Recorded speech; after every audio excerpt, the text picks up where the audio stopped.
Bueno, y precisamente en temas de salud, fíjese que especialistas aseguran que en los últimos años ha incrementado considerablemente el consumo de tabaco y alcohol, principalmente entre jóvenes de 12 y 17 años. Veamos.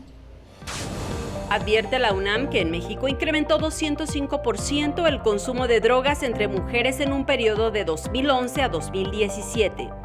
Las niñas y adolescentes de 12 a 17 años son el grupo cuyo consumo crece con mayor rapidez en el país e incluyen drogas legales como tabaco y alcohol e ilegales como marihuana, cocaína y psicofármacos. En este contexto, especialistas de la máxima casa de estudios hablaron de cuáles son las causas por las que una mujer consume drogas.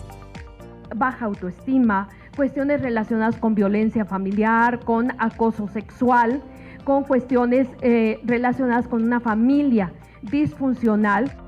Guadalupe Ponciano, coordinadora del Programa de Investigación y Prevención del Tabaquismo, habló de por qué las mujeres son afectadas más rápidamente que los hombres a causa de las drogas.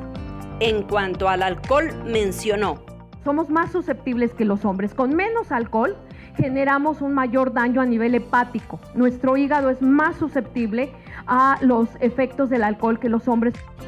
Otro dato revelador es que la mujer se embriaga con menos alcohol que el hombre. Además, el periodo en que una mujer se hace adicta es más corto que el periodo en que se hace adicto un hombre. En las imágenes, Andrés Brito, Saray Mariscal, 21 Noticias.